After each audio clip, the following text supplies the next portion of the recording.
Allez, bienvenue sur Enfin Bon pour décortiquer le Grand Prix du Japon. Oui, on est jeudi, mais il y a les vacances scolaires, donc tranquille. Ce Grand Prix du Japon qui a été très intéressant. Enfin, on a eu de l'action, enfin on s'est réveillé. Mon Dieu, la saison 2024 ne va pas nous offrir que des purges. De l'intérêt. Voilà, donc on a assisté à un Grand Prix très intéressant avec un panel stratégique quand même très varié. Bon, pour une finalité qu'on connaissait, puisque quand même, il y a un mec qui avait mis 2-3 claques à Max en Australie, puisqu'il avait abandonné. Et puis Max, en fait, à un moment, je pense, après le Grand Prix d'Australie et son abandon, il a dû regarder le classement. Il a dit, mais c'est quoi ce manque de respect? Mon coéquipier est à moins de 10 points. Donc, je vais le calmer. Et voilà, donc là, on a eu un doublé Red Bull avec une belle domination de Max Verstappen, histoire de bien rentrer dans le rang. Ferrari a quand même réalisé encore le gros coup en second avec Leclerc qui a réalisé le dimanche parfait, malheureusement après un samedi un peu moyen. Et puis on va revenir sur les deux écuries qui sont en très grande difficulté, en tout cas sur ce week-end, et c'est en début de saison. C'est Williams. Williams, ça se complique. C'est la panade due au crash nombreux. Williams qui devient une écurie de crash test en ce début de saison. Et forcément, ça coûte cher. On va y venir. Et Alpine, le calice jusqu'à la lie. Alpine qui se croise donc en F2, voire en F3. Et malheureusement, j'ai peur qu'au prochain Grand Prix, il se fasse doubler par la voiture de sécurité. Voilà le tarif pour la Fédération Française de la Loose. Et on fera un dernier petit clin d'œil à Tsunoda qui nous a fait un week-end impérial en son royaume. On décortique, on en parle, c'est enfin bon, bien sûr.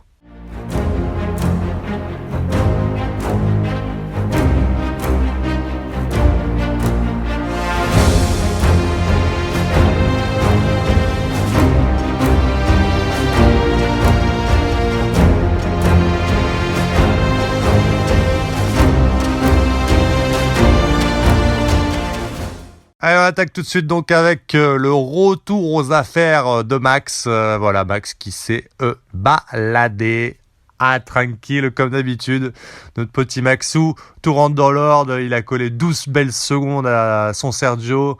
Il a collé 21 secondes, je crois, donc à Carlos Sainz. Donc, vraiment pas mis en difficulté sur ce Grand Prix, il a pas poussé, le Max vraiment s'est baladé.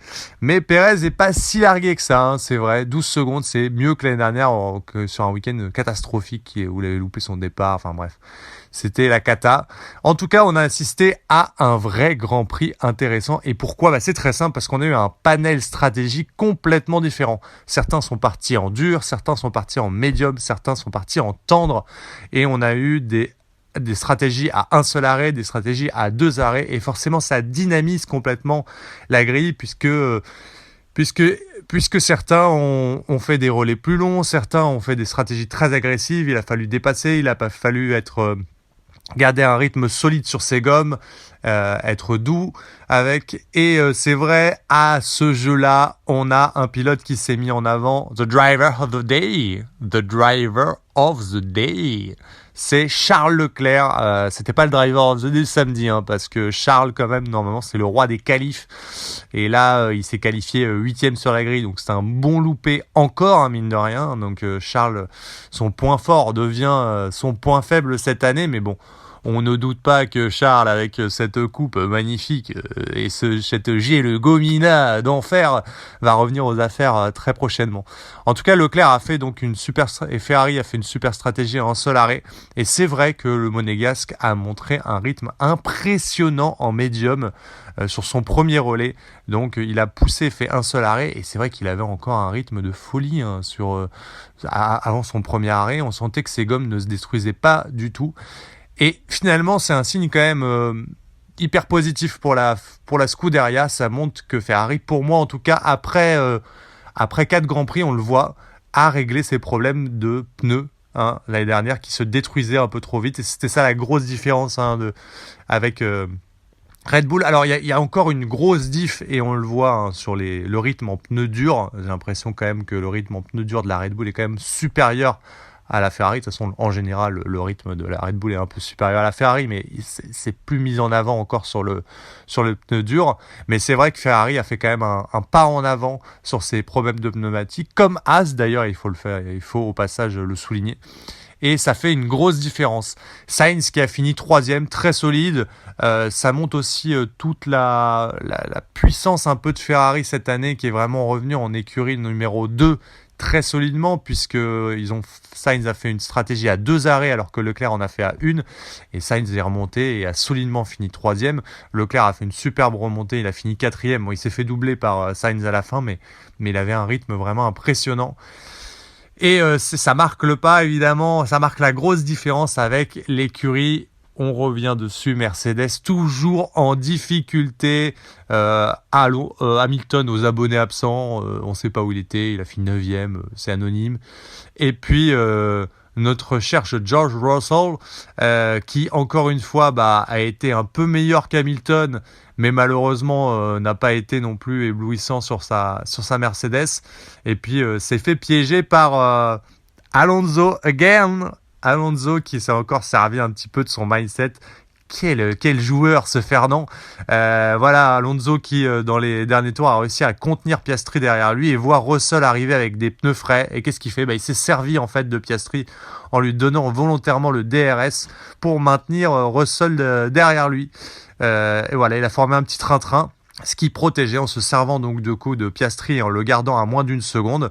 Il était sûr que Piastri ne se fasse pas dépasser et donc il permettait à Piastri de se défendre face à Russell qui l'aurait probablement facilement dépassé avec ses pneus frais. Voilà, donc Fernando, toujours aussi malin comme un singe à 40 ans, hein, 42, 43 je crois. Voilà. Voilà, en tout cas, Mercedes ne s'en sort toujours pas en ce début de saison. Quant à McLaren, toujours aux aguets et toujours très proche des Ferrari. C'est vrai que on a senti un peu de déception chez Norris, qui a fini juste derrière Leclerc, donc en 5e position, parce qu'il pensait peut-être challenger un peu les Ferrari. Et c'est vrai qu'après la course, Norris a dit quelque chose où je suis pas forcément d'accord avec lui. Et il a dit en rigolant, moi je vois pas la diff avec l'année dernière. L'année dernière, j'ai fini à 17 secondes de Verstappen. Cette année, regardez, ça est à 21 secondes. Je suis pas tout à fait d'accord déjà avec ce constat. Le premier élément avec ça, c'est que Norris n'a pas fini à 17 mais 19 secondes l'année dernière. Bon, c'est un détail, mais quand même. Le deuxième, c'est qu'il oublie complètement la présence de Sergio Pérez, du coup, dans ce trio de tête, qui est à 12 secondes seulement de Max. Et mine de rien, ça signifiait un peu la différence quand même. Et puis l'année dernière, il y a eu des apparitions de virtual safety car qui ont quand même largement avantagé les McLaren, ce qui n'est absolument pas le cas sur cette course où il y a eu le drapeau rouge au démarrage, mais ensuite ça a été course non-stop. Et donc, pour moi, le différentiel de 21 secondes, c'est le plus large qu'on puisse avoir sur ce Grand Prix, mais il n'est pas forcément comparable à celui de l'année dernière. Donc voilà, je suis pas d'accord. Je pense que le plateau s'est quand même un peu resserré aux avant-postes. En tout cas, Red Bull bénéficie d'une marge plus petite. Allez, c'est le bad. Sors ton chéquier, mon pote. Les impôts viennent de passer. C'est Williams. L'écurie Williams qui se sait savonner en début de saison. C'est chèque sur chèque. Faut payer la casse mécanique. Williams, c'est de la cata. Ça commence à être la cata et ça se voit. On rappelle que Williams, c'est une petite écurie. On n'est pas sur un gros budget. Bon, après, de toute façon, les budgets sont plafonnés maintenant. Mais ce début de saison, il commence à vraiment être problématique. On a déjà abordé les différents points avec Sargent qui s'est craché, Albon qui s'est craché à Melbourne. Hein. On a pris carrément le châssis de Sargent parce qu'on l'avait pas. Là, Williams a réalisé encore le doublé. Alors déjà, Sargent s'est pointé sans un nouveau châssis. Il a récupéré celui d'Albon, donc on n'a pas de châssis de rechange là parce qu'il y a trop de casse en fait, hein, clairement. Et puis la cata sur le week-end, Sargent se crache aux essais libres, et bien, hein. Et puis crash d'Albon au départ. Bon là, c'est vrai que c'est un peu circonstanciel. Alors autant Sargent, c'est une vraie erreur de pilotage, autant Albon, il se fait tasser au départ. Il se retrouve, en même temps, il se met un peu dans cette situation, c'est-à-dire qu'il se retrouve dans cette enveloppé, ce virage à 360 un peu à haute vitesse, le premier virage hein, du Japon. Il va aborder les enchaînements des S et il se cale, c'est vrai, à l'extérieur, à droite de de Ricciardo, il n'y a pas forcément la place et il se retrouve poussé dans l'herbe et puis et crache dans le mur. Malheureusement, ça coûte très cher tout ça en fait à l'écurie Williams qui enchaîne des crashs et les répercussions, c'est quoi ? Aujourd'hui, il va falloir produire du coup ces pièces et ces nouveaux châssis. Il va falloir investir massivement pour racheter ces pièces, pour reproduire ces châssis. Ça coûte très cher à l'écurie. Et le problème, c'est que c'est une atmosphère aussi qui va régner. C'est-à-dire qu'on a un budget annuel pour cette écurie. En crachant comme ça les voitures, on va avoir des consignes qui est ramener la voiture à la maison. Or, quand on a ce type de consignes un peu sur les pilotes, on sent que les pilotes vont un peu lever le pied. On va pas y aller à fond parce que le but, c'est quand même de rallier la voiture à l'arrivée. Et en fait, ça risque de plomber un peu la saison de Williams. Là, en tout cas, le début de saison, il fait très peur pour l'écurie. Ça rassure pas du tout parce qu'il y a trop de casses mécaniques dues à des erreurs de pilotage en plus. Alors après, il faut pas non plus dire que les pilotes Williams sont nuls. Pas les deux en tout cas, si vous voyez ce que je veux dire sans citer Logan. Non, parce que on se dit, oui, les écuries qui sont en fin de peloton se crachent plus souvent. Bon, c'est pas que les pilotes sont beaucoup plus nuls, même s'ils sont normalement moins bons et que les top pilotes vont être dans les meilleures écuries. C'est aussi la voiture est instable. Elle est beaucoup plus nerveuse, beaucoup plus difficile à piloter, et donc on a beaucoup plus d'erreurs de pilotage. Donc ça va de pair. Sur des écuries de fond de grille, on a une instabilité autour de la voiture qui conduit à ce genre de crash.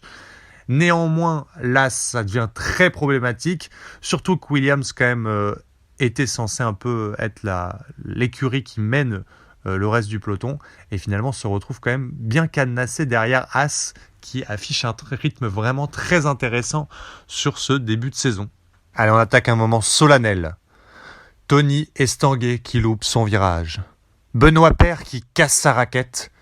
Ou encore la fameuse remontada infligée au PSG. Tous ces moments que la Fédération française de la loose chérit tant, on va pouvoir ajouter une brique historique grâce à Alpine et sa performance XXL ce week-end. Les Alpines à une déroute qu'on a rarement vue dans l'histoire de la F1. Vraiment, Renault au fond du fond du fond. Pourtant, sur un week-end qui n'avait pas si mal commencé, quand même une Q2, une deuxième d'affilée pour Ocon. Rendez-vous compte, pour Alpine, on est content qu'ils aillent en Q2, mais on le savait que ce début de saison allait être compliqué, mais là vraiment le Japon ça a été catastrophique. Ocon donc qui vient chercher cette Q2 et qui se qualifie donc 15e sur la grille. On se dit bon, il y a quand même une lueur d'espoir. Un départ réussi dans ce chaos, puisqu'on l'a dit, Albon s'est crashé au démarrage. On a eu quand même le crash Ricciardo-Albon, drapeau rouge.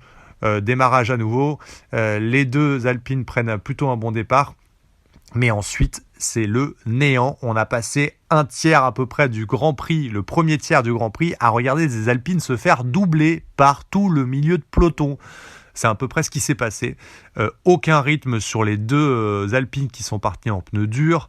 Que ça soit Ocon ou Gasly, ça change strictement rien. C'est un calvaire pour les deux. Ils ont fait 3 arrêts. Il n'y a pas plus de rythme sur des pneus durs que sur des pneus médiums. La stratégie n'y faisait rien. Ce Grand Prix, c'est un échec complet pour Alpine. Et les deux Alpines qui finissent à près de 30 secondes du reste du milieu de peloton, qui finissent, alors pas bon dernier parce que Logan Sargent, toujours le champion du monde, a fait une erreur pendant la course et donc a réussi à se retrouver derrière eux. Mais si on oublie le seul pilote mauvais qui fait des erreurs, globalement là Alpine a vraiment bu le calice jusqu'à la lie sur ce Grand Prix. C'est catastrophique. À plus de 30 secondes, on l'a dit, de toutes les écuries du milieu de peloton, du milieu de fond de peloton, Alpine à la déroute. Voilà. En plus, le Japon a tendance à mettre en évidence c'est un de ces circuits qui, pour le coup, est assez homogène et met en évidence vraiment les caractéristiques fortes des voitures. C'est là qu'on dissocie les voitures qui sont vraiment bien conçues. On le voit, c'est souvent d'ailleurs les leaders, les meilleurs pilotes sur les meilleures écuries qui gagne assez largement. Il y a rarement des surprises au Japon. C'est une hiérarchie qui est assez lisible. Et là, on l'a vu, la hiérarchie. Et la hiérarchie, elle est intraitable. Et Alpine est dernier à plus de 30 secondes. Ils n'ont rien. C'est le néant. Voilà, c'est très inquiétant. On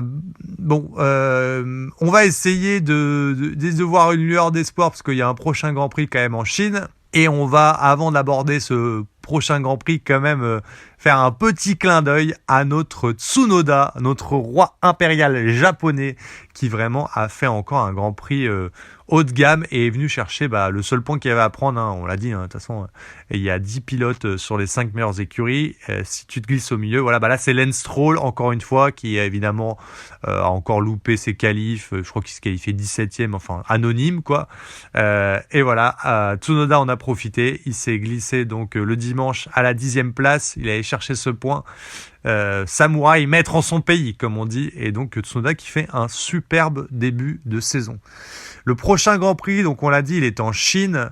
Ça va être un Grand Prix très intéressant. Moi, j'aime beaucoup ce circuit. Pour le coup, je suis très content qu'on retourne en Chine. J'ai des très bons souvenirs de Grand Prix très intéressants là-bas. De souvenirs, du coup, les pneus sont très sollicités sur ce Grand Prix. On peut avoir beaucoup d'arrêts au stand. On va avoir une nouvelle surface aussi. Donc, il va falloir le temps aux pilotes de limer le bitume, comme on dit, de laisser de la gomme sur le tracé. Et puis ça fait quand même plusieurs années qu'on n'est pas venu en Chine. Il y a pas mal de nouveaux pilotes qui ont même jamais fait de course là-bas, donc ça va être très intéressant. Il y a aussi des possibilités pluvieuses sur ce circuit. En tout cas, ça va être un très très bon Grand Prix, je pense, très intéressant à suivre, et c'est avec enfin bon, bien sûr.